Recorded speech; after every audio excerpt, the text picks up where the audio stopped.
取出底座，拆开的话，只要把红色卡箍的螺丝松掉就可以了。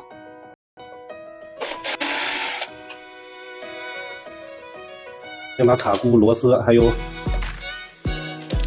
拿出底座，然后再拿2根螺栓、2根螺丝，剩下的备用。先在墙体上选取合适位置，做好标记，拿个合适的钻头，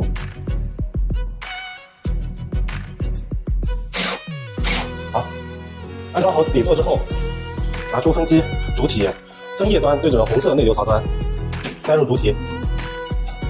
安装到位之后，拿出卡箍，将卡箍安装回去，